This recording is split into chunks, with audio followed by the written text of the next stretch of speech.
The Melbourne Brain Centre is the aggregation of the 4 neuroscience institutes, the Mental Health Research Institute and the University of Melbourne.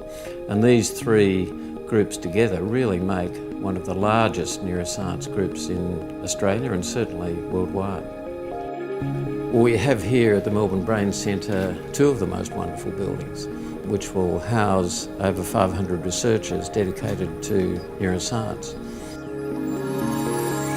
Superb in bringing people together from wide disciplines: chemists, biologists, mathematicians, physicists, cell biologists, geneticists, all of these various backgrounds, and enabling this transfer of knowledge in both directions, both from the clinic and the bench, and the very basic scientists being able to talk to those who work in the hospitals.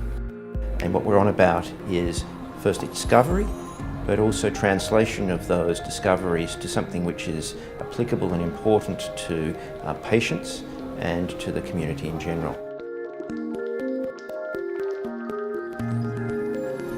So there are a number of areas where there's no doubt at all that the researchers at the Melbourne Brain Centre are absolute world leaders. For example, in epilepsy, multiple sclerosis, stroke and Alzheimer's disease. These are big problems which the community faces. Almost no one in our community is untouched by those diseases. Such a major impost on our cost of delivering health services, and they're going to get even bigger as the ageing population grows in Australia. We've become involved in generating more sophisticated ways of imaging the brain. And we have a dedicated imaging centre here, which is going to be really important in doing that.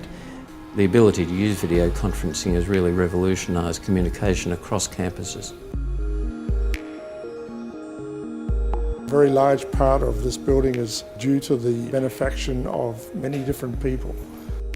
Without their support, it wouldn't have happened. And we've depended on them not only for the capital expenditure, also for ongoing support.